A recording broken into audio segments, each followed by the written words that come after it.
তো আজকে আমরা ভিজুয়াল আর্টস অ্যান্ড কমিউনিকেশন নিয়ে কিছু কথা বললাম। আপনাদের কেমন লাগলো আপনারা কমেন্ট আর সাজেশনে জানাবেন। লাইক করুন, শেয়ার করুন, সাবস্ক্রাইব করুন। আর এইগুলো নিয়ে কিছু এলিমেন্টস আমি পাঠিয়ে দেবো, এই কমেন্টসে বা ডিটেলসে আমি পাঠিয়ে দেবো।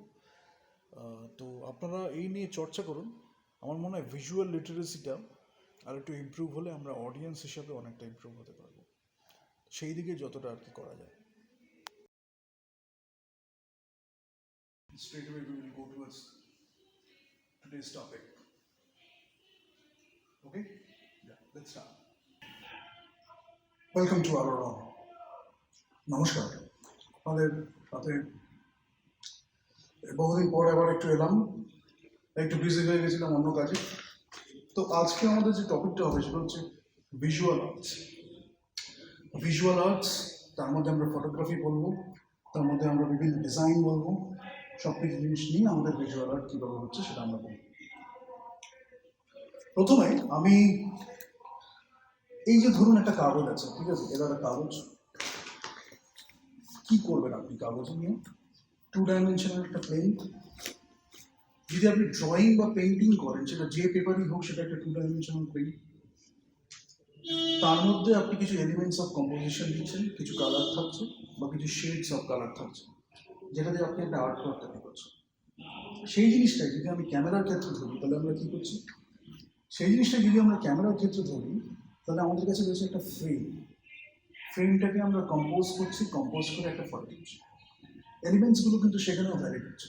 সেখানে একটা টু ডাইমেনশনাল প্লেন রয়েছে, কিন্তু আমাদের যে টার্গেটটা থাকে সেটা হচ্ছে থ্রি ডাইমেনশনাল ওয়েতে এটা রিপ্রেজেন্ট করানোর জন্য। তার জন্য কন্টুর থাকে, বিভিন্ন আমাদের টেকনিক্স থাকে, যাতে আমরা টু ডাইমেনশনাল প্লেনটাকে একটু থ্রি ডাইমেনশনাল হালকা আভাস দিই, ডেপথ যেটা আমরা বলি ফটোগ্রাফিতে। তো এটা প্রথমেই একটু বলে দিলাম। এবার আমরা শুরু করবো ভিজুয়াল আর্টসটা কী। অনেকেই জানে আজকাল ক্যামেরা অনেক অ্যাভেলেবেল হয়ে গেছে, কিন্তু কোয়ালিটি কিন্তু কোথাও একটা ডিটোরিয়েট করে গেছে। প্রচুর ক্যামেরা অ্যাভেলেবেল হয়ে গেছে, কস্ট এফেক্টিভ হয়ে গেছে, আজকে ঘরে ঘরে লোকের কাছে ক্যামেরা চলে এসছে, কিন্তু কোথাও যেন সেই যে কোয়ালিটিটা ছিল ছবি, সেটা কোথাও একটা মিস হয়ে যাচ্ছে। তো এটা এস্থেটিক্সের প্রবলেম। এবার এস্থেটিক্স কি আপনারা সার্চ করুন। এস্থেটিক্সের সাথে ফিলোসফির একটা লিঙ্ক আছে। ফিলোসফি, বিউটি, এস্থেটিক্স, এইটা আমাদের চেঞ্জ হয়েছে কিছুটা। আগে যে জিনিসটাকে আমরা ভালো বলে সম্মান করতাম, যেটা অ্যাকচুয়ালি ভালো, মানে ভালো মানে বলছি একদম কোয়ালিটি ওয়ার্ক, সেই জিনিসটাকে আজকে হয়তো তার থেকে একটু কম জিনিসকে আমরা ভালো বলে, জাস্ট ভালো ভালো বলে সেটাকে হয়তো করছি। কিন্তু কোথাও যদি আপনি টেকনিকটা জানেন বা সেই আস্বাদটা পান এস্থেটিক্সের, তাহলে আপনার মনে হবে কোথাও যেন একটু কম কম হচ্ছে, সেইটা যেন আগের মতো হচ্ছে না। আগে ওই ক্যামেরায় একটা লেইকা ক্যামেরা বা এই ক্যামেরা একটা নর্মাল ক্যামেরায় তারা এত সুন্দর ছবি তুলেছে এত সার্কামস্ট্যান্সেসের মধ্যে, আর আজকে আমাদের কাছে এত দামি দামি ক্যামেরা আছে, এত বড় বড় ভালো ভালো ক্যামেরা আছে, high resolution camera, 4K, 8K, 16K, hand দেন, কিন্তু তাদেরকে আমরা মানে ছবিটাও ঠিক মতো তুলছি। কোয়েশ্চেনের বিষয়। টু স্টার্ট উইথ, যেটা আমরা করবো এস্থেটিক্স আর ফিলোসফি অ্যান্ড বিউটি।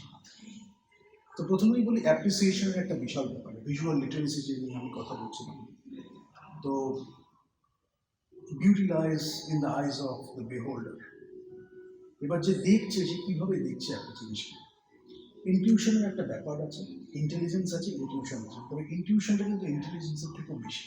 আমাদের যে instinct, in that particular moment আমরা মাইন্ডফুল হয়ে যে ফটোটা তুলছি, জাস্ট ইন সেকেন্ডস বা মাইক্রো সেকেন্ডসে আমরা একটা মোমেন্ট পেয়ে যাচ্ছি, যেটা লাস্ট ফরে হবে।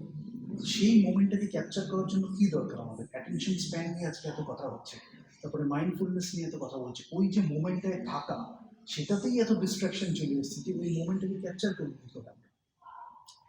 আর্ট যদি আমরা ড্রয়িং করি বা পেন্টিং করি, সেখানে মেডিটেটিভ একটা বিশাল পার্ট আছে। সেটা যদি আজকে কমে যায়, তাহলে সেই পেন্টিংটাও সেরকমই হবে। ইমাজিনেশনের একটা ব্যাপার আছে, অবজারভেশনের একটা ব্যাপার আছে। তো সেই জিনিসটা যদি একটা ওপরে যদি হাবি হয়ে যায়, তাহলে তো মুশকিল। একজন হয়তো ইমাজিনেশনের পথকে বেছে নিয়েছে, যদি আমরা সালভাদর দালির কথা বলি, আরেকজন হয়তো অবজারভেশনের কথা বলছি, যদি আমরা মনের কথা বলি, ইমপ্রেশন। দুটো ডিফারেন্ট, এবং তার মাঝখানে আরও বিভিন্ন ধরন আছে, অ্যাবস্ট্রাক্ট এক্সপ্রেশনিজম, বিভিন্ন ধরন আছে। মুভমেন্ট নিয়ে আমরা আলোচনা করবো পরে, আজকে অত ডিটেলে বলছি না, ডিসক্রিপশনে হয়তো একটু মেনশন করা থাকে। তো এই জিনিসগুলো তো আমাদের জানতে হবে, তাই না? জাস্ট একটা করে দিলাম, তার থেকে যদি একটু শিখে করতে পারি আর একটু ভালোভাবে করতে পারবো। এবার শিখে করা মানে কি, আমরা ইনটুইটিভলি যেটা করছি সেটা অনেক সময় বেটার করি, আমরা নিজেরা মুভমেন্ট তৈরি করছি ডেফিনেটলি, কিন্তু আগে এই জিনিসটা হয়ে গেছে, সেটাকে যদি একটু টুইট করে আর একটু বেটার মুভমেন্ট করতে পারি, তাহলে জিনিসটা সারিয়ালিজম, দাদা, এগুলো তো এভাবেই এসছে, এগুলো নিয়ে আগে আমরা আলোচনা করেছি। তো আবার চলে আসে একদম বেসিক্স, ব্যাক টু বেসিক্স। বেসিক্সে প্রথমে বলি ভিজুয়াল আর্টসের কতগুলো টাইপ। পেন্টিং হতে পারে, ড্রয়িং হতে পারে, প্রিন্ট মেকিং হতে পারে, স্কাল্পচার হতে পারে, সিরামিক্স হতে পারে, ফটোগ্রাফি হতে পারে, ভিডিও হতে পারে, film making, design, crafts, architecture, theatre, fashion, industrial design, আরও অনেক রকম আছে। যে জিনিসগুলো আমরা খুব শুনেছি, ফিল্ম মেকিং, ভিডিও আর্ট, যারা জানেন না তাদের জন্য বলছি, ভিডিও আর্ট, মিক্সড মিডিয়া আছে, তারপর ইন্টেরিয়ার ডিজাইন আছে, ইন্ডাস্ট্রিয়াল ডিজাইন আছে, তারপরে বিভিন্ন রকম আছে। মানে এই ফর্মগুলোকে আমরা ভাঙতে পারি, দেখতে পারি, কিন্তু তার জন্য আমাদের একটা সাবস্ট্যান্সিয়াল নলেজ দরকার। সেটা হলে তাহলে আমরা এই ফর্মগুলোকে মিক্স করতে পারি, ভাঙতে পারি, করতে পারি, এই নতুন ফর্ম তৈরি করতে পারি। এভাবেই হয়েছে জিনিসপত্র। কিন্তু তার জন্য ওই যে বললাম, এক্সপ্রেশন আর communication, that is the first step. কি আমরা এক্সপ্রেস করছি, কি আমরা কমিউনিকেট করছি। আর্টিস্ট কমিউনিকেট করছে অডিয়েন্সের সাথে এবং নিজের সাথে, ঠিক আছে? এবার কয়েকটা যে টপিকস আমি আজকে খুব বড় করছি না, কারণ এগুলো বাস টপিক, ওটা আমি হালকা হালকা করে কতগুলো টার্মস ছুঁয়ে যাবো, বা একটু যেটুকুনি পারবো আমি বলে দেবো, যেটা নিয়ে আপনারা একটু চর্চা করতে পারেন, তাহলে অনেক কিছু শিখতে পারবেন। তো শুরুতে যেটা বললাম যে কাগজ হলে বা পেপার হলে, হ্যান্ডমেড পেপার, টেম্পারা, কার্টিজ পেপার, যা খুশি পেপার হোক না কেন, ক্যানভাস, সেটা একটা ব্ল্যাঙ্ক পোর্শন। সেখানে আমরা কীভাবে আস্তে আস্তে ক্রিয়েট করি। এবার পেন্টিং যদি আমি করি বা ড্রয়িং যদি আমরা করি, তাহলে আমরা স্ক্র্যাচ থেকে করছি। দ্য অ্যাক্ট অফ ক্রিয়েশন, একদম স্ক্র্যাচ থেকে আমরা লাইন, শেপ, ফর্ম করে শুরু করে তারপরে কালার ইউজ করলাম বা শেডস ইউজ করলাম, যা কিছু করলাম একদম শুরু থেকে করছি। কিন্তু ফটোগ্রাফিতে যেটা আমাদের হয় যে নেচারে অলরেডি এটা অ্যাভেলেবেল আছে, আমরা জাস্ট মুভমেন্টটাকে ক্যাপচার করছি। তো সেখানে কম্পোজিশনটা একটা বড় ব্যাপার হয়ে যাবে। আবার সেটা যদি আমরা সিনেমাটোগ্রাফিতে যাই, কম্পোজিশনের সাথে মুভমেন্টের একটা ব্যাপার আছে, এবং সেটা যদি টিল্টও হয় বা প্যানও হয়, বা আমরা যদি ক্যামেরাটাকে এগিয়ে নিয়ে যাই বা জুম করি, সেই মুভমেন্টের একটা সিগনিফিকেন্স আছে বা ক্যারেক্টারিস্টিক্স আছে, সেটা আমি আনতে পারবো। তো এখানে আপনারা হয়তো দেখতে পাচ্ছেন যে কালার থিওরি, আমি কালার থিওরির একটা ছবি দিয়েছি, যেখানে প্রাইমারি, সেকেন্ডারি, টার্সিয়ারি কালার আছে, কমপ্লিমেন্টারি কালার আছে, অ্যানালগাস কালার আছে, এগুলো সব আপনারা এখানে দেখতে পাবেন। আমি ডিসক্রিপশনে কিছুটা যেটুকুনি পারবো বলবো, কমেন্ট আর সাজেশন আপনাদের যা আছে করবেন, নিজেরা একটু সার্চ করুন, কোনো প্রবলেম হলে আমি আছি। একদম বেসিক জিনিস, খুব একটা কঠিন। তো এটা গেল শেডস অফ কালার। তারপর ক্রোমাটিক স্কিল যেটা আমাদের আছে, আমাদের যে সারে গামা পাধানি সা, সারে গামা পাধানি সা, এই যে আমাদের আছে স্কেলটা, তার সাথে কিন্তু কালারের একটা লিঙ্ক আছে। এবার এগুলো বুঝতে হয়তো আপনাদের একটু এক্সপিরিয়েন্স লাগবে বা টাইম লাগবে, কিন্তু যদি আমরা কসমস দেখি বা ইউনিভার্সাল কানেকশন দেখি, তাহলে কালারের যে শেডস, তার সাথে আমাদের যে নোটস আছে, মিউজিক্যাল নোটস, তার একটা অ্যানালজি আছে বা একটা সিমিলারিটি, মিল আছে, সেগুলো নিয়ে আপনারা করতে পারেন। ইভেন যদি আমরা ব্ল্যাক অ্যান্ড হোয়াইট চুজ করি, তাহলে ব্ল্যাক থেকে হোয়াইট এবং মাঝখানে শেডস অফ গ্রে, অ্যান্সেলেটামস, যেটাকে জোন সিস্টেম বলছে, সেইগুলো নিয়ে আমরা দেখতে পাবো, সেখানেও আমাদের মিউজিক্যাল নোটের সাথে অ্যানালজি আছে, ঠিক আছে? এবার কালার থিওরি নিয়ে তাহলে ডিটেলে আমি এখানে ছবিটা দিলাম, আর যেটুকুনি আলোচনা করলাম আপনারা দেখুন। হিস্ট্রি অফ আর্ট একটু পড়লে খুব ভালোভাবে জানতে পারবেন মুভমেন্টগুলো কীভাবে হয়েছে। কয়েকটা নাম আমি বললাম, এবার সেগুলো যত আপনি ছবি দেখবেন, আমি এখানে কিছু কিছু আপনাকে ছবি দেখাচ্ছি। যেমন এইটা যেটা দেখাচ্ছি সেটা হচ্ছে ইমপ্রেশনিজম। মনে, ম্যানে, রেনোয়া, এরা এরা বেশ কয়েকজন ছিল, বাজিল, এরা এরকম ইমপ্রেশনিস্টিক কাজ করতো, তাদের নিজেদের ক্লাব ছিল, ওরা মিট করে আড্ডা মারতো, এক একজন এক এক রকম ছবি তৈরি করতো। যেমন যদি আমরা রেনোয়ার কথা ভাবি, তাহলে রেনোয়া হচ্ছে আমাদের যে ফ্রেঞ্চ ডিরেক্টর আছে, জন রেনোয়া, তার বাবা। তো ও একটু এই পিকনিকে যাচ্ছে, এরা তাকে নিয়ে একটু ছবি করলো, বা একটা ফ্রুট স্টিল লাইফ যেটাকে আমরা বলি সেটা রয়েছে, সেটা নিয়ে ছবি করলো, বা প্রচুর পিপল ওরিয়েন্টেড ছবি উনি খুব করেছে।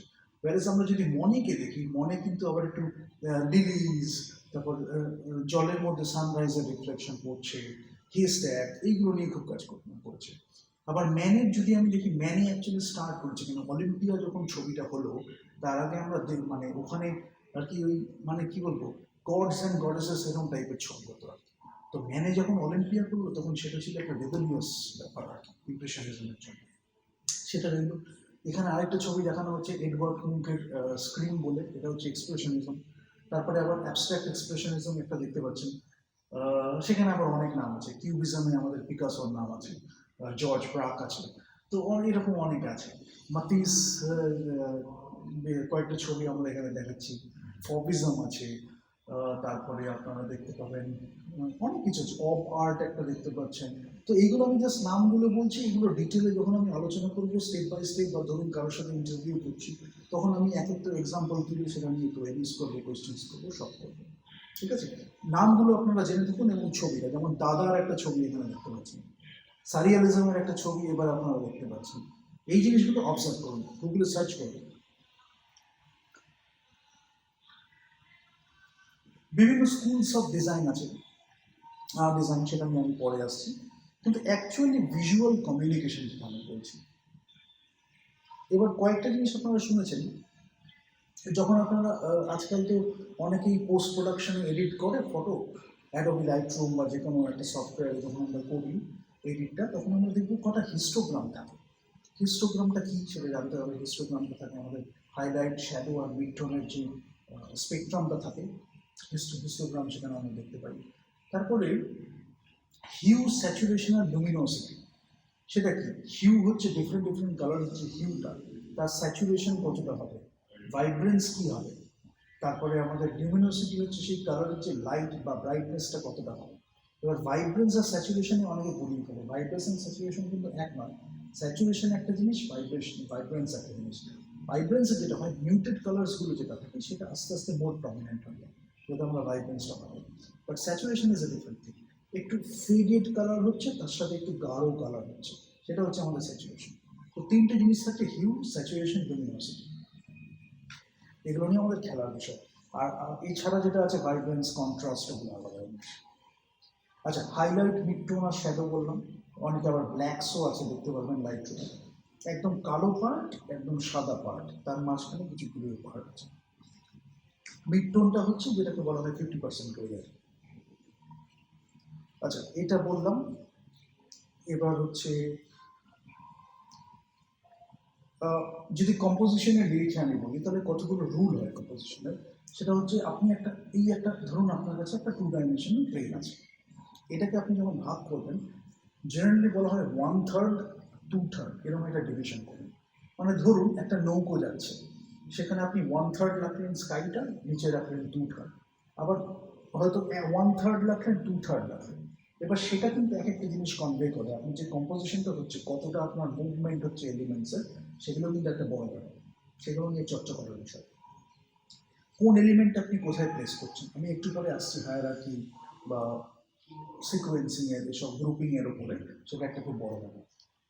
Elements of composition, how you put them together in the composition.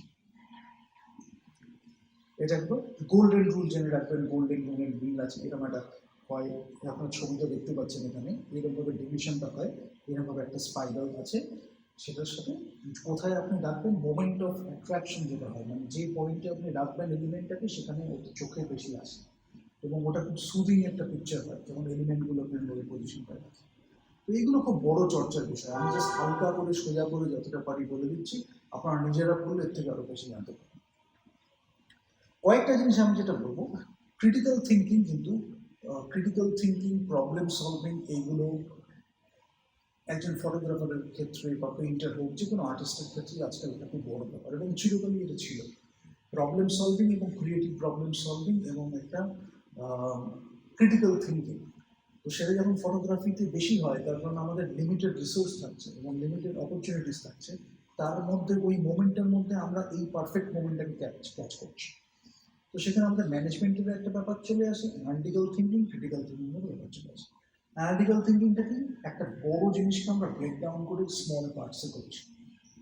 Conceptual থিঙ্কিংটা কি? স্মল পার্টসগুলোকে বিল্ড করে করে একটা বড় জিনিস হচ্ছে, এবং আন্ডারলাইন যে থিমটা, সেটাকে নিয়ে আমরা কনভে করতে পারছি, এক্সপ্রেস করতে পারছি।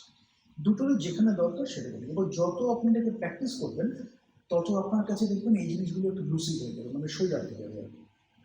ইজিলি আপনি এক্সপ্রেস করে দিতে পারবেন, কিন্তু যে দেখবে তার কাছে হয়তো দেখে খুব ভালো লাগলো, পরে যখন সে অ্যানালিসিস করবে, তখন সে বুঝতে পারবে কোথায় আপনি কীভাবে জিনিসগুলো লিখেছেন। এই প্রসঙ্গে একটু বলি, ধরুন প্রথমে আমাদের টেকনিক গেল, যারা প্রথম শিখছে যে এটা এই এটা ওই এটা ওই, তারা টেকনিকটা শিখছে কীভাবে এটা করবে। যত আস্তে আস্তে প্র্যাকটিস করবে তত ক্রাফটের দিকে যাবে। তাদের ফিলোসফিটাও আস্তে আস্তে ডেভেলপ হচ্ছে, যত তারা কাজ করছে এক্সপিরিয়েন্স ডেভেলপ করছে, ফিলোসফিসও ডেভেলপ করছে, এবং ফিলোসফিসটা আস্তে আস্তে ইভলিউশন হয়। ধরুন আপনি যত আস্তে আস্তে আপনার ম্যাচুরিটি বাড়ছে, maybe emotional maturity, maybe age maturity যত বাড়ছে, লাইফ এক্সপিরিয়েন্সের ম্যাচুরিটি, তত আপনাদের ইভলিউশন হচ্ছে। যে আপনি হালকা করে ব্রাশের মুভমেন্টটা দিচ্ছেন সেটা হয়তো আগের মতো আর নেই, আগের থেকে আরও সাটেল হয়ে গেছে বা চেঞ্জ হয়ে গেছে। তো ইমোশনের উপরে মুডটাকে আপনি কীভাবে কনভে করছেন, এইগুলো সব খুব ইম্পর্টেন্ট যখন আপনারা ভিজুয়াল আর্টস করছেন, যে কোনো আর্টসই করছেন। ইনফ্যাক্ট ভিজুয়াল আর্টসে যেহেতু চোখে বেশি পড়ে, যার জন্য এগুলো হালকা করে খুব দরকার। আর তার উপরে যখন আপনি চলে যাচ্ছেন তখন অ্যাকচুয়ালি আর্ট যেটা আমি বলছি সেই আর্টের ব্যাপারটা চলে আসছে। ঠিক আছে, এবার তাহলে আপনাদের কাছে টুলসগুলো কী আছে? ধরুন যদি আপনি পেন্টিং বা ড্রয়িং করেন তাহলে আপনার পেন, পেন্সিল, ব্রাশ, এগুলো হচ্ছে আপনাদের কাছে টুল ক্রিয়েশনের। যখন আপনি ফটোগ্রাফি করছেন তখন ক্যামেরাটা হচ্ছে আপনার কাছে একটা টুল। এবার সেই ক্যামেরাটা কিন্তু ক্যামেরা থাকলে শুধু হবে না, ক্যামেরাটা যখন আমাদের বডির একটা এক্সটেনশন হয়ে যাচ্ছে, মানে আমাদের আরেকটা চোখ হয়ে যাচ্ছে, তো সেইটা দিয়ে আমরা একদম অন্তরঙ্গভাবে একটা ছবি তুলছি। এই জায়গাটা বুঝতে একটু টাইম লাগবে, কিন্তু যত আমরা এটাই পৌঁছতে পারবো তত দেখবেন কাজগুলো কিন্তু অন্য অন্য লেভেলে হবে।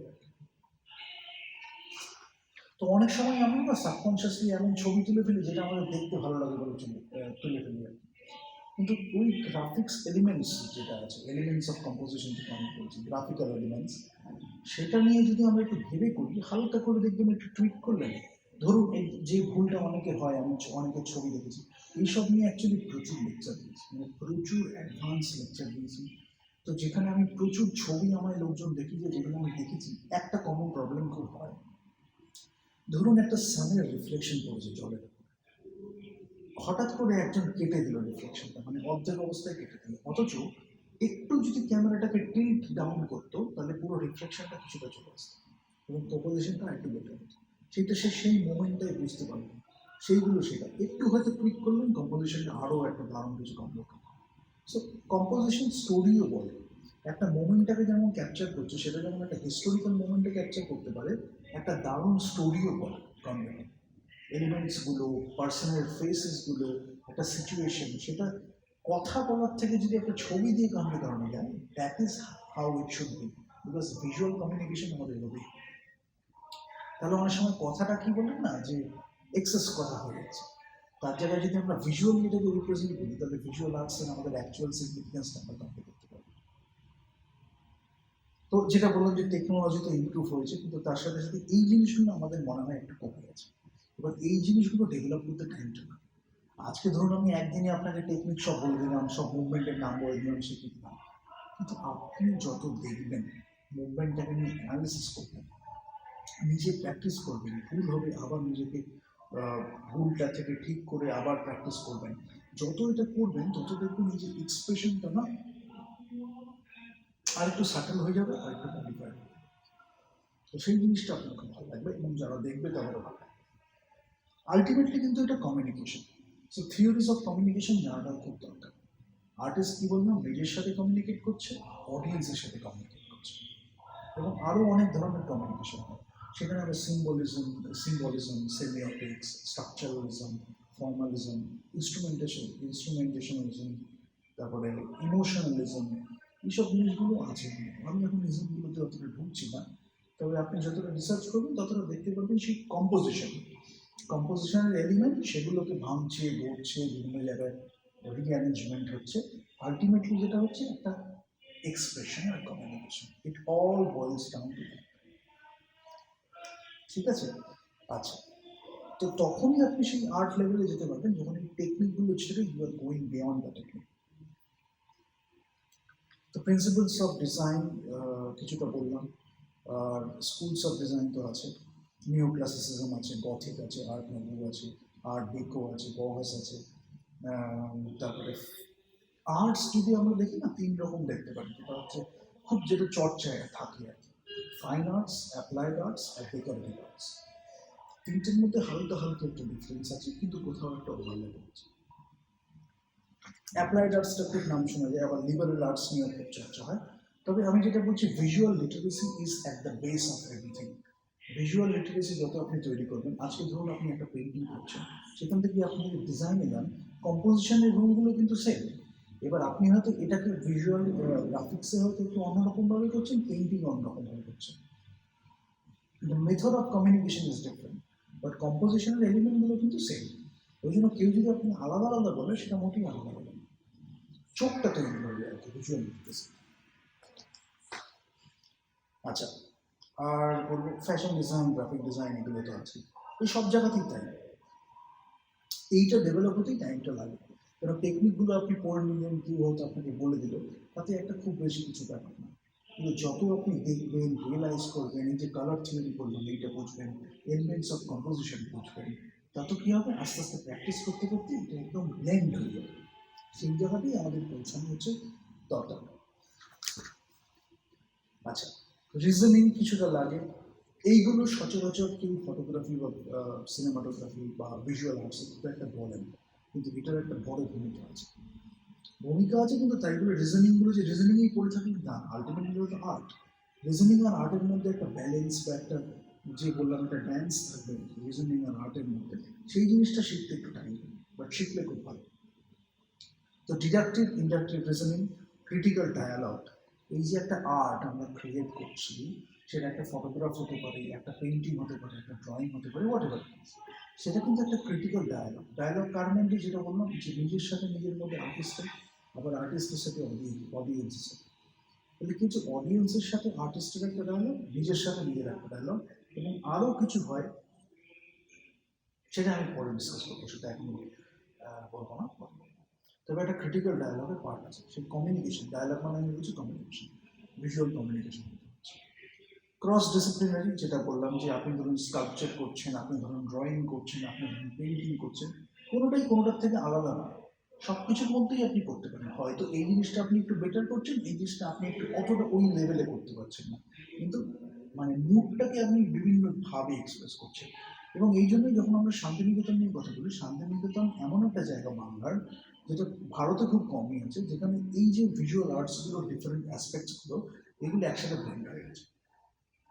তো সেই জন্য আপনি যখন যাবেন, তখন এই জিনিসগুলো আপনার বোঝাটা খুব দরকার। যে গান শুনে একজন, যেটা আমি আরেক জায়গায় বলছিলাম, যে গান শুনে একজন পেন্টিংয়ের রসদ নিচ্ছে, পেন্টিং দেখে একজন মিউজিক বানাবার রসদ নিচ্ছে, তারপরে স্কাল্পচার দেখে একজন পেন্টিং করতে পারছে, আবার পেন্টিং দেখে একজন স্কাল্পচার করতে পারছে। এই যে জিনিসটা, এই ক্রস ডিসিপ্লিনারি যে আমাদের ইন্সপিরেশনটা, সেই জিনিসটা আমাদের করাটা খুব প্রয়োজন হয়। যেমন কান্দিনস্কি যখন পেন্টিং করতো, তখন সে মিউজিকে শুনে, সেই ব্রাশ স্ট্রোকসগুলো যখন আছে, তখন তার সাথে মিউজিকের একটা রিদম প্যাটার্ন, সেগুলো রয়েছে।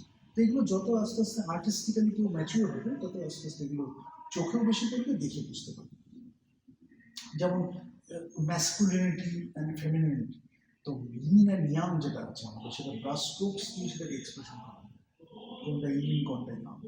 এগুলো খুব বড় ফিলোসফিক্যাল ডিসকাশন হয়ে যাবে, কিন্তু যত আপনি নিজে এটা করতে শিখবেন, তত বুঝতে পারবেন। এই হালকা একটা লাইন, সেটা একটা রিপ্রেজেন্ট করছে, এই একটা স্ট্রেট লাইন একটা স্ট্রেংথ রিপ্রেজেন্ট করছে, এরকম অনেক ব্যাপার আছে।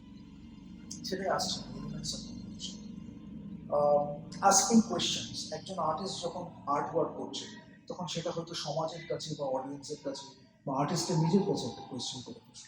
আর্টিস্ট হয়তো নিজে পরে সেটা নিয়ে ভাবছে, অডিয়েন্স হয়তো সেটা নিয়ে ভাবছে, সোসাইটি হয়তো সেটা নিয়ে ভাবছে, একটা কোয়েশ্চেন হয়েছিল থ্রু আর্ট। কথা কিন্তু বলছি না, visual communication through this arrangement of the elements of composition. ঠিক আছে? আচ্ছা, এবার গ্রুপ ক্রিটিক অনেক সময় হয়, যেটা বললাম, ধরুন ক্রস ডিসিপ্লিনারি যদি হয়, গ্রুপ ক্রিটিকটা আরও ভালো হয়। আপনি একটা পেন্টিং করলেন, একজন স্কাল্পচার এসে আপনাকে কী বলছেন, তার ভিউজ, ক্রিটিসিজম, কনস্ট্রাকটিভ ক্রিটিসিজম। একজন, আপনি স্কাল্পচার হলেন, তিনি গিয়ে একজন মিউজিক একজন গাইছে, তার সম্বন্ধে কী বলবেন, কনস্ট্রাকটিভ ক্রিটিসিজম। একে অপরের থেকে সমৃদ্ধ হন, এটাও খুব দরকার। হিস্ট্রি যেমন দরকার, আর্ট হিস্ট্রি, কোন জায়গায় রিজিওনাল কী কাজ হয়েছে, কোন সময় ক্রোনোলজিক্যাল কী কাজ হয়েছে, সেটা যেমন জানা দরকার। ইভলিউশন কীভাবে হয়েছে, কীভাবে, আমি যেটা বলেছিলাম, যে একটা মুভমেন্টের পর একটা মুভমেন্ট, একটা একটা সময়ের পর আরেকটা সময় কীভাবে বিবর্তন হয়, সেটা কিন্তু আর্টে খুব ভালোভাবে ধরা পড়ে। এক সময় মুঘলদের সময় মিনিয়েচার পেন্টিং হচ্ছে, সেটা তারপরে মধুবনী পেন্টিং হচ্ছে, এই পেন্টিং ওই পেন্টিং, যেগুলো আমাদের ইন্ডিয়ার ভ্যারাইটি, মানে ভেরিয়াস কাইন্ডস অফ পেন্টিংস হচ্ছে। সেইগুলো যখন আপনারা জানবেন, তো সেখানে আপনারা দেখতে পাবেন আর্টের ডিফারেন্ট ভ্যারিয়েশনস, কীভাবে এক একটা টাইমে বা এক একটা রিজিয়নাল লেভেলে এক্সপ্রেশন কমিউনিকেশন হচ্ছে। তো এখানে আমি একটা জিনিস বলবো, একটু বলে নিই যে টেকনিক আর ইমাজিনেশন। একটা হচ্ছে টেকনিক, একটা হচ্ছে ইমাজিনেশন। আর্টিস্টের একটা ইমাজিনেশন আছে যেটা কিছু কনভে করছে, এক্সপ্রেস করছে, কমিউনিকেট করছে থ্রু আর্ট। আর একটা হচ্ছে তার টেকনিক, সে কী টেকনিকে করছে। যেমন আমাদের বাংলায়, আমি যেটা বলছি, আমাদের শান্তিনিকেতন এরিয়াতে আমাদের বেঙ্গল স্কুল অফ আর্ট ছিল, সেটা একরকম। যেমন তেমনই বম্বের দিকে কয়েকজন মিলে, এমির হোসেন ছিলেন, এফএন সুজান, এরা যারা ছিলেন তারা মিলে প্রগ্রেসিভ আর্টিস্টরা একটা গ্রুপ করেছিলেন, তাদের একটা গ্রুপ ছিল। সেরকম কয়েকটি গ্রুপ ছিল, তাদের হয়তো টেকনিকটা ডিফারেন্ট, তাদের ইমাজিনেশন ডিফারেন্ট, কিন্তু তাদের মধ্যে কোথাও একটা ওভারল্যাপ আছে। আবার আমাদের বেঙ্গল স্কুলটা খুব ইউনিক ছিল আর কি। বেঙ্গল স্কুলটার ধরনটা একটু আলাদা, একটু নেচারের সাথে বেশি কানেক্টেড, বা একটু মানে যে এক্সপ্রেশন, যে ওয়েটা একটু ওটার থেকে ডিফারেন্ট ছিল। আবার কেউ কেউ ওটার সাথেও হালকা টাচ আছে। তো সেগুলো যত আপনি বুঝবেন, আর্ট নিয়ে কালচার করবেন, অবজার্ভ করবেন, অ্যানালিসিস করবেন, তত আপনার বুঝতে শুরু করবে। ওয়ারাস ইউরোপিয়ান যদি আমি এভলিউশনটা দেখি, একসময় পোর্ট্রেটের খুব কালচার ছিল। যখন লিওনার্দো দা ভিঞ্চি বলি, আমি রেমব্রান্ডস বলি, তো এরা যখন করছিল তখন মাইকেল অ্যাঞ্জেলো, এরা যখন করেছে তখন পোর্ট্রেটের একটা বড় ভূমিকা ছিল। তারপর আস্তে আস্তে নেচারের একটা ভূমিকা হয়েছে, তারপরে অ্যাবস্ট্রাকশনের একটা ভূমিকা হয়েছে, তারপরে ফটো আর্টের একটা ভূমিকা হয়েছে, যেখানে আমরা অপটিক্যাল ইলিউশন নিয়ে কাজ করছি। তারপরে আমাদের মিক্সড মিডিয়া আসছে। So various types of art, কিন্তু আলটিমেটলি হচ্ছে আমাদের এই প্লেনের মধ্যে আমরা কম্পোজিশনটাকে রিঅ্যারেঞ্জমেন্ট করছি। ঠিক আছে, এটা কিন্তু একটা প্রবলেম সলভিং, যেটা আমি বলবো। কালার আছে, নেগেটিভ আছে, ইমোশন আছে, space and time. Space, time. এবার টাইম, জেনারেলি স্পেসটা নিয়ে ধরুন আমরা ভিজুয়াল আর্টসে কাজ করছি, টু ডাইমেনশনাল স্পেস, সেটাই যদি একটা ডেপথ হয়ে যায়, বা ধরুন একটা ঘরের মধ্যে আপনি একটা কনসেপচুয়াল আর্ট করছেন, তাহলে একটা মিক্সড মিডিয়া বা কনসেপচুয়াল আর্ট করছেন, তখন যদি ঘরটাকেও আপনি অ্যাম্বিয়েন্স হিসাবে বা ওখানে রাখতে চান, তাহলে সেখানে একটা ডাইমেনশন হয়ে যাবে, একটা 3D ডাইমেনশন, 3 ডাইমেনশনাল একটা আর্ট পারফরমেন্স হয়ে গেল। পারফরমেন্স করতে পারেন বা কনসেপচুয়াল আর্ট জাস্ট একটা এলিমেন্ট। আপনারা হয়তো অনেকে এখানে দেখেননি, জাস্ট একটা এলিমেন্ট নিয়ে একটা কনসেপচুয়াল আর্ট। যেমন একটা জিনিসকে একটু চেঞ্জ করে বা আর্টিস্টিক ওয়েতে করে একটা জায়গায় রেখে দেওয়া হলো, সেটা একটা কিছু কনভে হচ্ছে। মানে ধরুন 2-3টে জিনিস একসাথে এমনভাবে রাখা হলো যে that becomes a conceptual art. এইগুলোর অনেক স্কোপ আছে, তার জন্য অনেক পড়াশোনা প্রয়োজন। এবার জেস্টাল পারসেপশন নিয়ে আমি একটা কথা বলবো। আমি একটা ছবি দেখাচ্ছি, এখানে দেখতে পাচ্ছেন, এই যে সার্কেল আর ট্রায়াঙ্গেলটা দেখতে পাচ্ছেন। এবার এই জিনিসটা আপনার কাছে দেওয়া নেই, যে জিনিসটা আপনার কাছে দেওয়া নেই সেই জিনিসটা আপনার মেন্টালি ফর্ম হচ্ছে। এটা একটা সাইকোলজিক্যাল ফেনোমেনন, এই যে জেস্টাল পারসেপশন। এই জেস্টাল পারসেপশনটা যত আপনি বুঝতে পারবেন, আপনার আর্ট একটা অন্য লেভেলে চলে। অবজেক্টস আছে, স্পেস আছে, এক্সপিরিয়েন্সেস আছে। অবজেক্টস কি হচ্ছে, যে জিনিসগুলো আমরা পুট করছি কম্পোজিশনের মধ্যে। স্পেস হচ্ছে আছে তার অ্যারাউন্ডের জায়গাটা, সেটা হচ্ছে আমাদের স্পেস। এবার স্পেস দুরকম হয়, একটা হচ্ছে নেগেটিভ স্পেস, একটা হচ্ছে পজিটিভ স্পেস। সেটা কি আমি একটু পরে আসছি। তারপরে হচ্ছে এক্সপিরিয়েন্সেস। এই যে অবজেক্ট আপনি রাখলেন, স্পেস রাখলেন, তার মধ্যে একটা কম্বিনেশন হলো, তার মধ্যে একটা harmony, counter point, what ever it is হলো, সেটার যে এক্সপিরিয়েন্সটা, ওই অবজেক্টগুলোকে একসাথে রাখা মানে রিপ্রেজেন্টেশন বা অ্যারেঞ্জমেন্ট যেটা, সেটার এক্সপিরিয়েন্সটা, এবং অডিয়েন্সের কাছে সেটার একটা যে এক্সপিরিয়েন্স, সেটা সেটা আছে।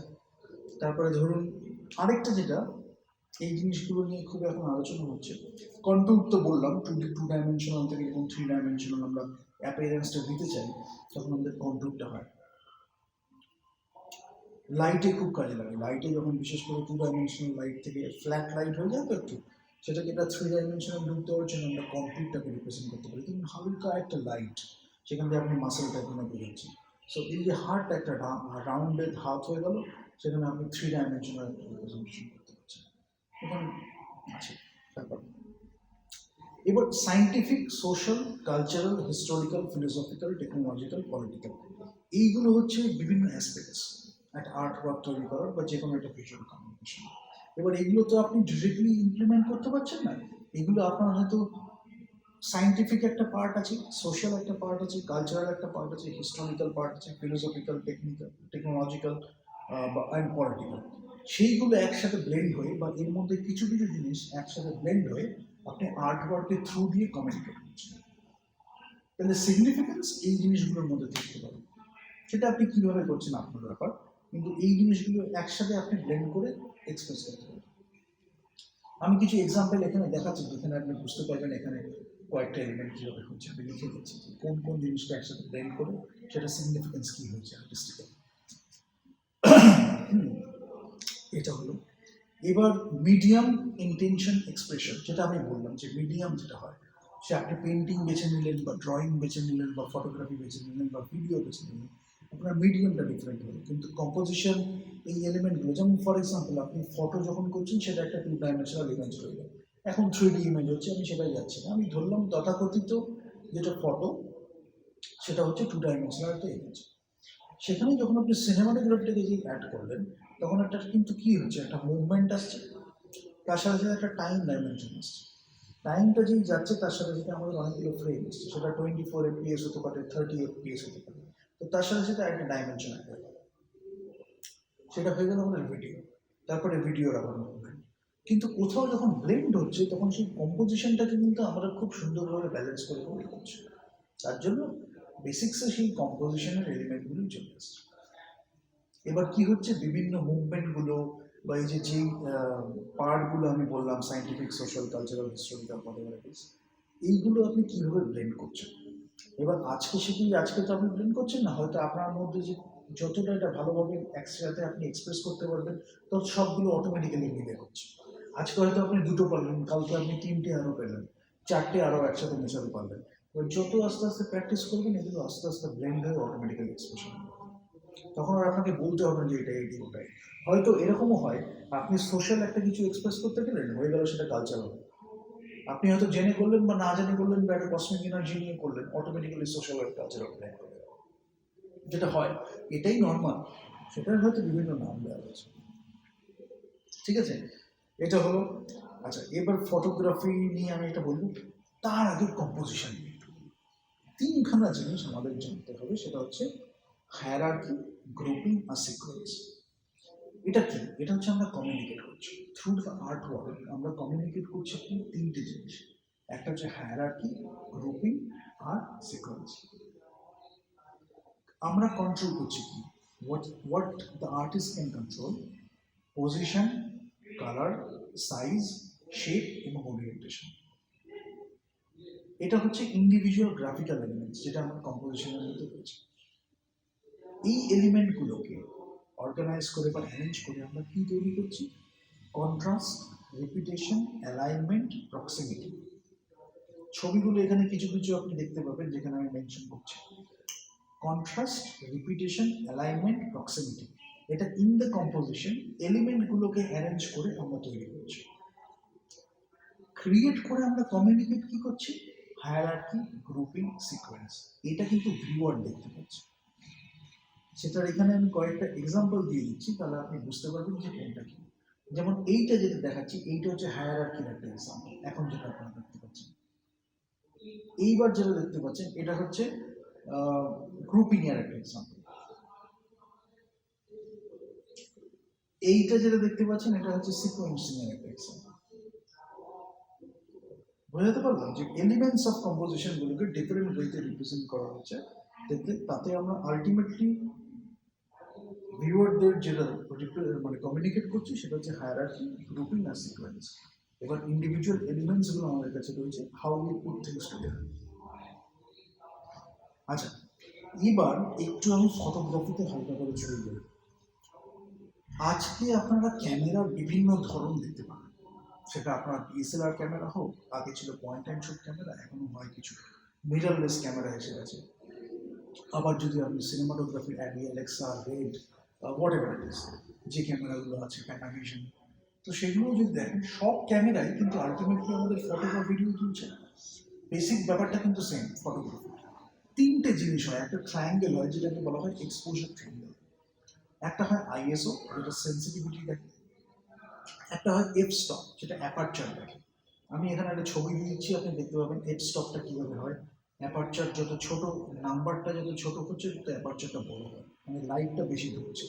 আর যত আস্তে আস্তে নাম্বারটা বড় হয় তত আস্তে আস্তে লাইটটা কম ঢুকে, সো অ্যাপারচারটা আস্তে আস্তে ছোট হয়ে যায়।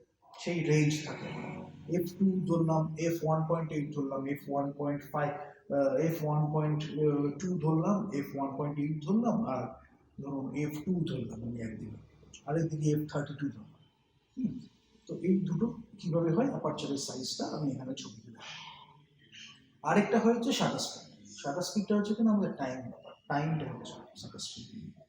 1/30 সেকেন্ডস হলো, 1/60 সেকেন্ডস হলো, আবার 1/100 সেকেন্ডস হলো। যত এটা আস্তে আস্তে নিচের সংখ্যাটা যত বেড়ে যাবে তার মানে হচ্ছে কি, তার মানে হচ্ছে ফ্রিজ হলো বেশি, ওই যে মোমেন্টটা, ওই যে ফ্রেমটা ওটা ফ্রিজ হয়ে গেল। আর যত আস্তে আস্তে ধরেন 115, 110, 1/10, 1/15, এই দিকে যত আমরা যাচ্ছি 1/10, 1/5, তত আস্তে আস্তে কিন্তু ফ্রিজ থেকে আস্তে আস্তে কন্টিনিউয়াস দিকে মুভ করছে। তো তখন স্টেবিলিটির একটা ব্যাপার থাকে, ব্লার হয়ে যাবে কিনা একটা ব্যাপার থাকে। 130টা হচ্ছে একটা খুব সুইট স্পট, যেটার এদিক ওদিক করলে মোটামুটি ব্রাইটনেসের উপর ডিপেন্ড করে, ট্রাইপডে আপনি রাখবেন কিনা, বা মুভমেন্ট হচ্ছে সেটাকে আপনি কতটা মুভমেন্টের কিভাবে করলেন। ধরুন আপনার অবজেক্টটা মুভ করছে, ক্যামেরাটা স্টিল আছে, ধরুন ক্যামেরাটা মুভ করছে, অবজেক্টটা স্টিল আছে, বা ধরুন দুটোই মুভ করছে। এরকম বিভিন্ন বিভিন্ন সিনারিও থাকতে পারে। সেখানে আপনি কতটা ব্লার চাইছেন, সেখানে আপনি কতটাকে ফ্রিজ করতে চাইছেন, এইগুলোর জন্য শাটার স্পিডটা আমাদের খুব কাজে লাগে। তারপরে আবার ডিফারেন্ট ডিফারেন্ট ফিল্টার আছে, যেমন নিউট্রাল ডেন্সিটি ফিল্টার থাকে, পোলারাইজার থাকে। এইগুলো যখন থাকে নিউট্রাল ডেন্সিটি ফিল্টার দিয়ে আমি আপনি স্টপসগুলোকে চেঞ্জ করতে পারেন, হেড স্টপসগুলোকে, সেগুলো আছে। সব হচ্ছে সিচুয়েশন স্পেসিফিক। এই সিচুয়েশনে আপনি ঝর্ণার জলটা ব্লাড মোশনে আনতে চান, তার জন্য একরকম সেটিংস আপনার চাই, নর্মাল ক্যামেরা আপনাকে প্রোভাইড করছে না, আপনি একটা ফিল্টার লাগিয়ে সেটাকে চেঞ্জ করবেন। সেই জলটাকেই আপনি ফ্রিজ করতে চান, মানে জলটা ফ্রিজ থাকবে, তার জন্য আপনি একরকম ভাবে সেটিংস করলেন, যেটা নিয়ে আপনার অ্যাপারচার সেটা স্পিড করে সেটা ফ্রিজ হয়ে চলে যাচ্ছে। ঠিক আছে, এরকম কিছু ব্যাপার থাকে।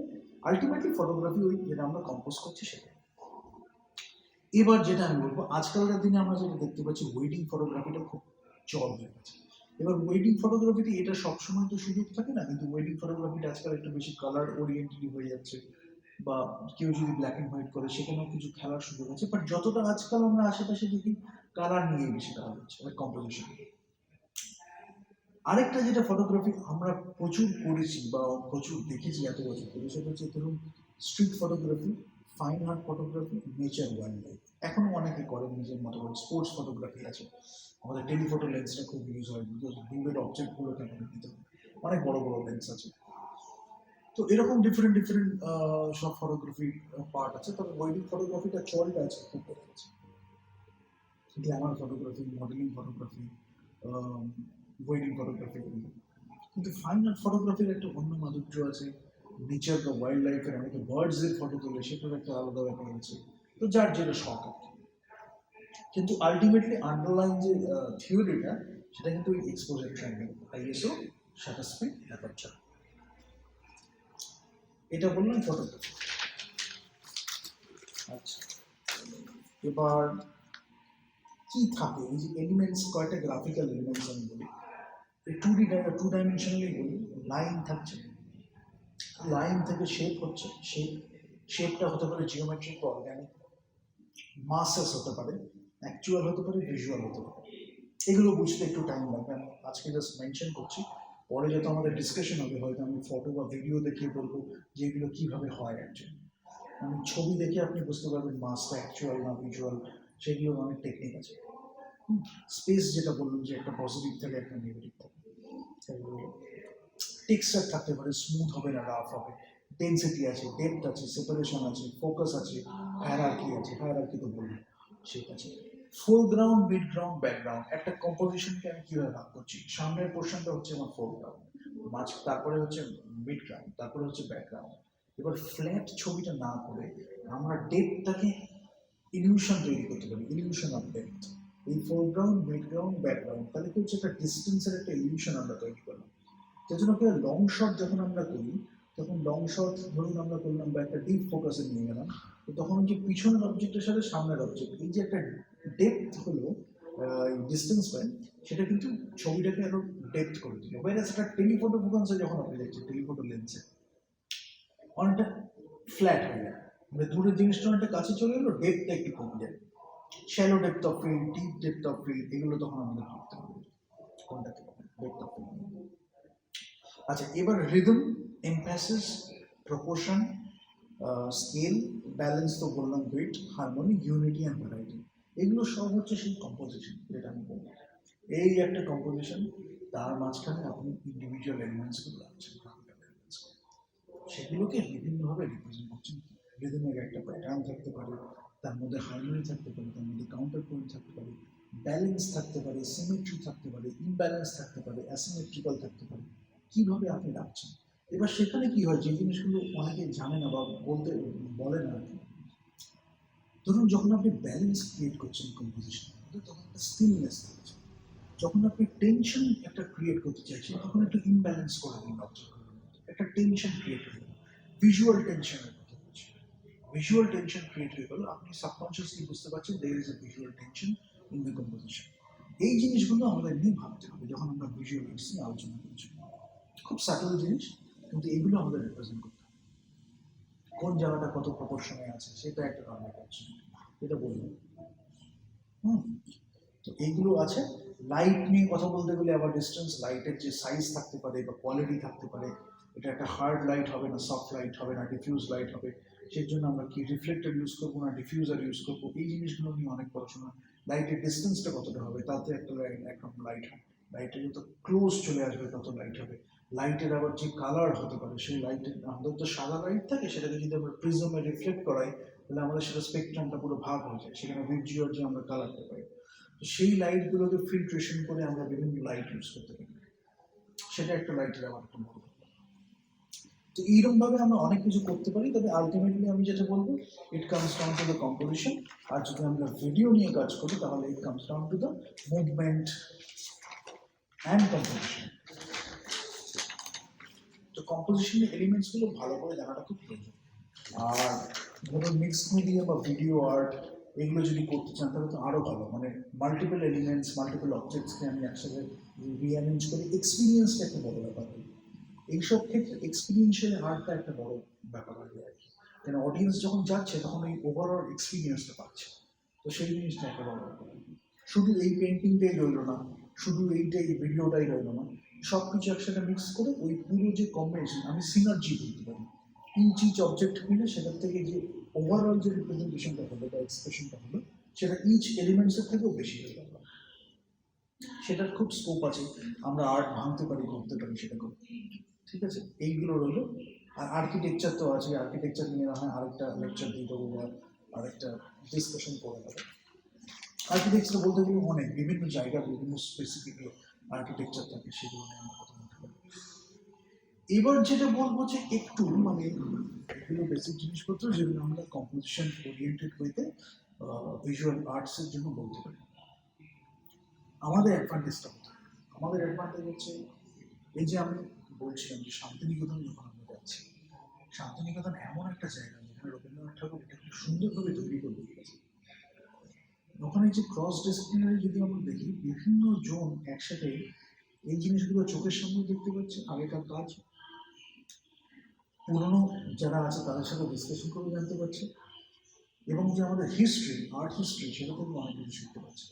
কিন্তু এত একটা বড় মুভমেন্ট হয়েছে যে বেঙ্গল স্কুল অফ আর্ট বলি, বা তার মধ্যেও যারা অ্যাভাঙ্গ আর্ট ছিল, প্রগ্রেসিভ স্কুল, বেঙ্গলের মধ্যে যারা প্রগ্রেসিভ স্কুল, এই সব কিছু নিয়ে এত একটা সুন্দর আর্ট হয়েছে যে ভিজুয়াল আর্টসে অনেক কিছু হয়েছে। এবং ইউরোপিয়ান ইনফ্লুয়েন্সটা অনেকটা আছে, যেটা ইউরোপিয়ান ইনফ্লুয়েন্সের সাথে কানেকশনটাও হয়। আবার যদি আমরা মিউজিয়াম অফ মডার্ন আর্টে চলে যাই, তাহলে আমেরিকার সাথেও অনেকটা কানেকশন আছে। সেই জিনিসগুলো আপনাদের জানতে হবে যে কোনটার কি সিগনিফিকেন্স। কিন্তু অন্যান্য জায়গা থেকে আমি বলছি, বাংলায় যে অ্যাডভান্টেজটা আছে, যেখানে আর্ট আমাদের মানে নেচারের সাথে একদম ওতপ্রোতভাবে জড়িত, এখানে ভিজুয়াল আর্টস নিয়ে প্রচন্ড কালচার, এবং গান থেকে ইন্সপায়ার্ড হয় ভিজুয়াল আর্ট, ভিজুয়াল আর্টস থেকে ইন্সপায়ার্ড হয় গান। এই যে মানে গ্লোবাল লেভেলে বা ইউনিভার্সাল যে ব্যাপারটা, সেটা কিন্তু এখানে আমাদের শান্তিনিকেতনে ভুল ভুল করে আছে। সেই জিনিসগুলো আমাদের ধরে রাখতে হবে, আরও ভালোভাবে করতে হবে। এবং তার জন্য আমাদের সেই মানে আরও এটাকে জনগণের কাছেও কিছুটা ভিজুয়াল লিটারেসি শেখাতে হবে, যাতে তারাও একটু রেসপন্সিবল অডিয়েন্স হবে। এবং আমি বলছি দেখুন না, যদি আজকে সেই জিনিসটা আজকে লোকে আরও ভালোভাবে বুঝতে পারে, তাহলে তাদের মধ্যে তারাও চাইবে, তারা ডিমান্ড করবে যে আর একটু ভালো জিনিসপত্র হোক, আর একটু ভালো কাজ হোক। তো তখন যারা ক্রিয়েট করছে তারাও চেষ্টা করবে যে একটা ভালো কাজ পাবলিকের কাছে নিয়ে যাবে, তারাও খুশি হবে যে একটা ভালো কাজ হচ্ছে, অডিয়েন্সের রিসেপশনটাও বেড়ে গেল, তাই না? তো সেটা যখন হবে, এবং আমাদের এত সুন্দর একটা হেরিটেজ আছে, ঐতিহ্য আছে, তার সাথে সাথে আমরা ক্রমাগত একটা ইভলিউশন হয়ে যাচ্ছি, সেইটাকে তো আমরা অনেকটা শিখতে পারি সেখান থেকে। এটা আমাদের জানতে হবে। এবার ভিজুয়াল আর্টসে যেটা আমি বারবার বলছি, যে আজকালকার রিসেন্টলি আপনি দেখবেন একটু গ্ল্যামার ওরিয়েন্টেড শুধু ওয়েডিং ফটোগ্রাফি, এটাতেই ফটোগ্রাফিটা থেকে গেছে। অথচ ফটোগ্রাফিটা এত বড় একটা জিনিস, মানে আপনি দেখে আপনার, হয়তো আপনি একটা জিনিস দেখছেন, সেটা আপনার ফার্স্ট স্টেপ হলো, আপনার খুব সুদিং লাগলো, আপনি ইন্সপায়ার্ড হয়ে গেলেন, সেটা দেখে আপনার ইচ্ছা হলো আপনি ফটোগ্রাফি করলেন। এবার আস্তে আস্তে আপনার স্টেপ বাই স্টেপ প্রসেস শুরু হলো, আপনি জানতে শুরু করলেন যে এই ফটোগ্রাফটা আমার কেন ভালো লাগছে, বা এই পেন্টিংটা আমার কেন ভালো লাগছে। তখন আপনাকে কি জানতে হবে? আর্ট হিস্ট্রি জানতে হবে, এলিমেন্টস অফ কম্পোজিশন জানতে হবে, কীভাবে অ্যারেঞ্জমেন্ট হয়েছে ওই কম্পোজিশনটার মধ্যে এই এলিমেন্টসগুলো, সেগুলো আপনাকে জানতে হবে। তারপর যেটা বললাম, হায়ারার্কি আছে, গ্রুপিং আছে, সিকোয়েন্স আছে। যখন আপনি জানলেন এগুলো, তখন কি হচ্ছে, আপনার কাছে আর্টটা আরেকটু ওপেন হবে। মানে শুরুতে হয়তো আপনি এই জিনিসগুলো দেখছিলেন, তারপরে আচ্ছা এই জিনিসটা তো আমি আগে লক্ষ্য করিনি, এখন হয়তো লক্ষ্য করছি। তো এই জিনিসগুলো আপনার কাছে একটু খুলে গেল, আপনার মাইন্ডটা একটু প্রশস্ত হয়ে গেল। সেটা যখন হবে, তখন আপনি যখন নিজেও কাজটা করতে চাইছেন, তখন আপনিও সেভাবে এক্সপ্রেস করতে পারবেন। এবার আপনার কাজ দেখে অডিয়েন্স যতটা জানবে, ততটা সেভাবে নিতে পারবে। তো এটা হচ্ছে আমাদের গ্রোথ। অ্যাজ অ্যান আর্টিস্ট আমাদের গ্রোথ হচ্ছে, অ্যাজ অ্যান অডিয়েন্স আমাদের গ্রোথ হচ্ছে। তো ভিজুয়াল আর্টসটা কেন হয়? কেন ভিজুয়াল আর্টসটা আমাদের চোখে পড়ে বেশি, ওই জন্য ভিজুয়ালটা নিয়ে আমাদের পড়া আছে। এবার রং দেবো না ব্ল্যাক অ্যান্ড হোয়াইট দেবো, বা কীভাবে কোনটা ইউজ করবো, কোনটা কীভাবে কনভে হবে, এক্সপ্রেস হবে, সেটার জন্য এক্সপিরিয়েন্স লাগে। তাহলে যেটা বলছি, শুরু হোক আমাদের টেকনিক দিয়ে, ভালো লাগলো ফটো তুলতে, ভালো লাগলো ছবি আঁকতে, শুরু হলো। এরপরে যত আমরা এগুলো জানলাম, ফিলোসফিটা আস্তে আস্তে জানলাম, এই যে হালকা হালকা জিনিসগুলো, যেটা মাইনিউট ডিটেলসগুলো, সাটেল জিনিসগুলো যত আমরা জানলাম, তত আস্তে আস্তে নিজে আমরা জানলাম, অ্যাপ্রিসিয়েশন বেড়ে গেল, আমাদের ইমপ্লিমেন্টেশন বেড়ে গেল। অ্যাপ্রিসিয়েশন হলো, ইমপ্লিমেন্টেশন হলো, দুটো এইসবের মধ্যে সুন্দর ব্লেন্ড হয়। এইটা যত হবে, ভিজুয়াল লিটারেসিটা হবে। আমরা একটা গিয়ে স্কাল্পচার একটা দেখলাম, সেটা দিয়ে আমরা দারুণ একটা কিছু উপভোগ করতে পারবো। জাস্ট একটা স্কাল্পচার হয়ে গেছে সেটা দেখার থেকে, গিয়ে দেখতে পেলাম যে স্কাল্পচারটা আছে, এটা দেখে আমার মনে হচ্ছে এইখানে একটা এই একটা ডিজাইন প্যাটার্ন আছে, এখানে একটা এই কালারটা ইউজ করা হচ্ছে, এটা আস্তে আস্তে ওভার টাইম ডিকে হয়েছে, তাতে কালারটা এইভাবে ফেড হয়েছে, তাতে একটা গ্রেডিয়েন্ট চলে আসছে। এইসব ছোটোখাটো জিনিসগুলো আমাদের চোখে পড়বে আরো বেশি। তবে আমি বলবো এসেন্সটা খুব দরকার। কেন, যত আপনি আর্টিস্ট হিসাবে ওপরে ওপরে যাবেন, উত্তীর্ণ হবেন, তত এসেন্সটাই বড় হবে। একটা হালকা কিছু করলেন কিন্তু এসেন্সটা কম করবেন, দ্যাট টেক্স প্র্যাকটিস। প্র্যাকটিস যত করবেন তত ভালো হবে, এটা বলুন। এবং সেটা যে কোনো ভিজুয়াল আর্টে হতে পারে।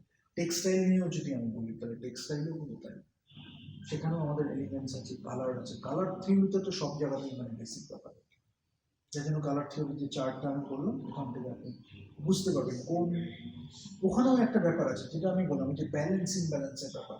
কোন কালারের সাথে কোন কালার রাখলে সুদিং লাগছে, কোন কালারের সাথে কোন কালার রাখলে একটু টেনশন হচ্ছে, এখানেও একটা ব্যাপার আছে। ভিজুয়াল এলিমেন্টস, ঠিক আছে? এগুলো নিয়ে দেখুন। যখনই নেক্সট টাইম থেকে আপনি একটা ছবি দেখবেন, সিনেমা দেখুন, সিনেমায় ভালো ভালো সিনেমা যেগুলো খুব দারুণ দারুণ কাজ হচ্ছে ভিজুয়াল, সেটা দেখুন।